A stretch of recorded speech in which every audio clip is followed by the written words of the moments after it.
A regular boy finds himself summoned to another world, where he unexpectedly gains the special skill to buy from an online store. Feeling discouraged, he decides to leave the royal castle where he was summoned and embark on a journey that challenges his self-perception and causes him to reevaluate his newfound skill. A princess greets a group of heroes summoned from another world who are gifted with unique skills such as the holy sword technique and the ability to use all kinds of magic. Among them is Mukata, who couldn't believe his ears when he was appraised and discovered that his special skill was online grocery shopping. "Well, I guess I'll just have to beat the demons with my incredible ability to find the best deals on avocados," he mutters. Despite feeling useless, he had to attend an audience with the king. The king seeks the assistance of heroes in order to defeat the demon king. The other heroes eagerly agree to assist, but Mukata is hesitant, thinking he's not sure he is cut out for this hero business, and wishes to live a simpler life instead. He is sent off with 20 gold coins and starts to explore the town while trying to learn about the world. During his travels, Mukata discovers that his online grocery skill is actually useful and rare, and he also learns that the kingdom is headed for destruction.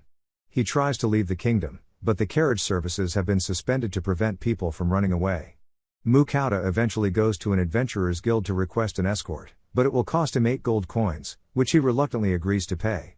An adventurer named Werner, who is C-ranked, is introduced to Mukata. They negotiate the mission, and Mukata offers to provide food during their journey, which they agree upon. The next day, they set off with Werner's party, which consists of Vincent, Rita, Ramon, and Frank.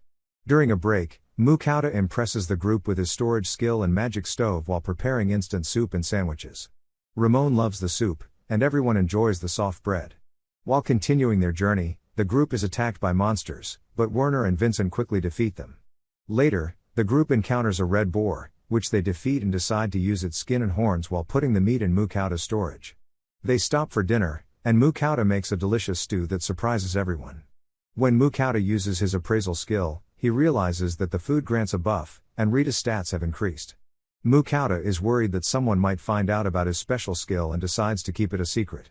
Later, a Fenrir beast watches them from the bushes, and Mukata forms a familiar contract with it after satisfying its appetite with his secret sauce. The beast demands 3 meals a day from Mukata, leaving him shocked. Looks like Mukata has a new partner, a beast who's more concerned about his diet than playing companion. Mukata tries to come up with a name for the beast, but the common dog names he suggests do not impress the Fenrir. Mukata then suggests Fel, and the beast agrees. As they continue on their journey, people avoid them due to the legend of Fenrir destroying the whole country. During a lunch break, Fel catches a B-rank monster, which amazes the party. They make it to the border of the Kingdom of Venin, and the guards are on high alert. After some negotiation, they are allowed to enter the kingdom. Mukata considers joining a guild and struggles to decide between the Merchant and Adventurers Guild. They enter the town and are greeted by a servant who invites Mukata to meet the Count as a legendary beast tamer, but Fel scares him off. Werner expresses concern about creating an enemy, but Fel reassures them that he can handle any challenges they may face. The party discusses the possibility of a dragon being the only creature that could match Fel, and Fel reveals he once fought against one 400 years ago. After enjoying a delicious meal, the group part ways, and Mukata heads to the Merchant Guild. Upon entering, he notices people avoiding him, but he eventually catches the attention of everyone in the guild. Mukata joins a guild, and after being granted the iron rank, he impresses Fel with a versatile beef bowl and prepares his merchandise for sale before retiring for the night. The Merchant Guild clerk is stunned by the quality of his salt and pepper and invites him to meet the guild master, who offers him 17 gold coins as payment. Mukata receives a G rank from the Adventurers Guild after completing a mission to collect herbs while serving Fel garlic steak. The food provides Fel with impressive statistics. The adventuring party misses Mukata's food, while Mukata enjoys his newfound circumstances. The next day, Mukata readies himself for his mission, but Fel interrupts, insisting it's time for breakfast. After reaching the fields, Fel claims he's still hungry, prompting Mukata to suggest he go hunting again. However, Fel worries about leaving Mukata alone, sensing monsters nearby. He casts a protective barrier on Mukata and heads out, requesting lunch be ready upon his return. Mukata prepares a simple spaghetti dish without meat. Fel returns with a rock bird, claiming to have hunted other monsters as well, and they plan to retrieve the rest later. Mukata adds Parmesan cheese to the dish, impressing Fel with the new flavor. Returning with a mountain of hunted monsters, Mukata stuffs them into his storage, while Fel suggests orcs are delicacies. They head back to town, with Fel offering to carry Mukata on his back. At the guild, Mukata sells the herbs and inquires about selling monsters. The girl points them to the guild butcher, who is astounded by the number of monsters they brought. Mukata requests that the butcher skin all the monsters, keeping the meat for himself. After being told by the butcher to come back the next day due to the abundance of monsters, Mukata requests for one of them to be skinned so they could have dinner.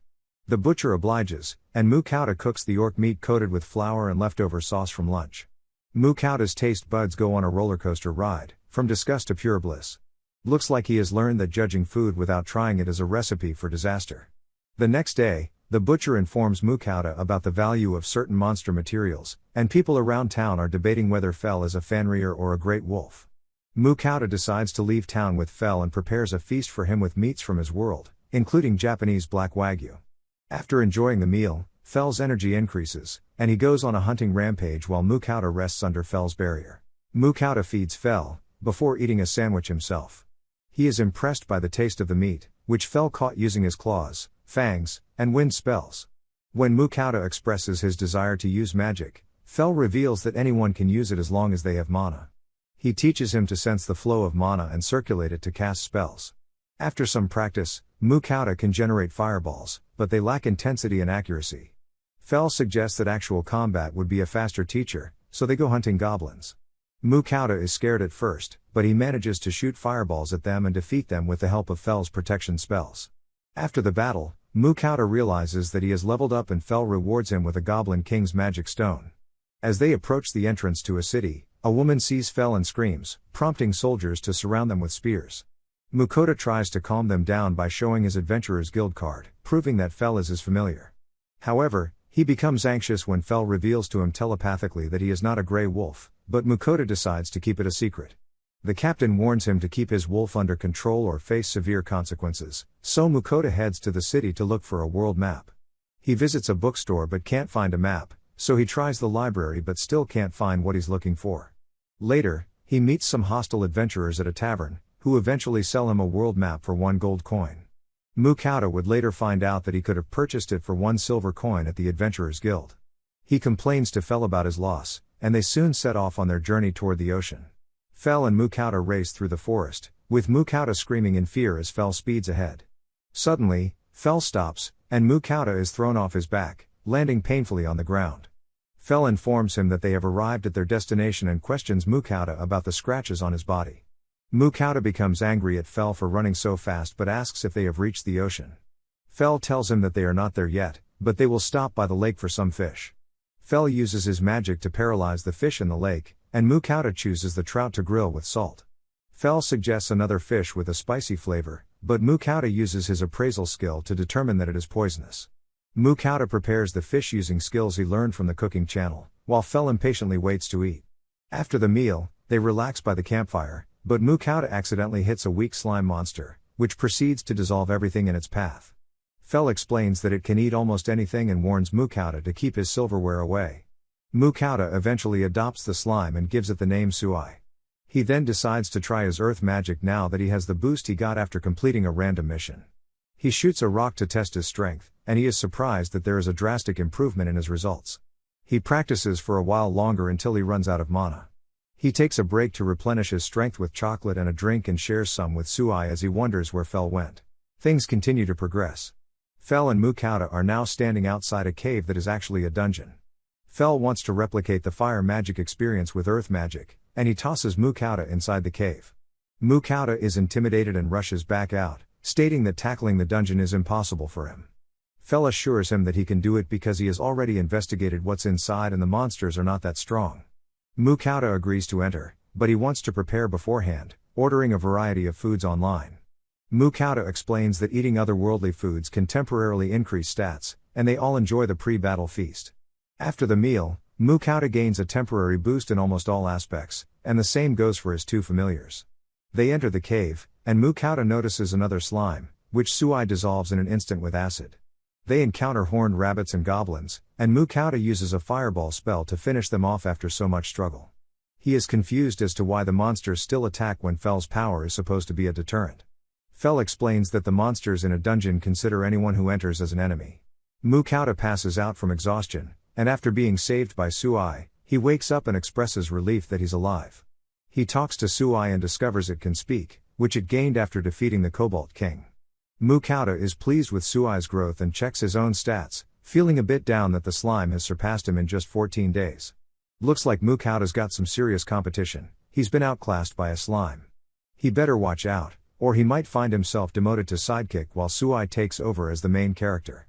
Anyhow, Fel arrives, and Mukata cooks a highly nutritious meal that replenishes his lost mana. Afterward, Mukata teases Fel with Suai's uncle address, and when Fel gets frustrated and yells at Suai.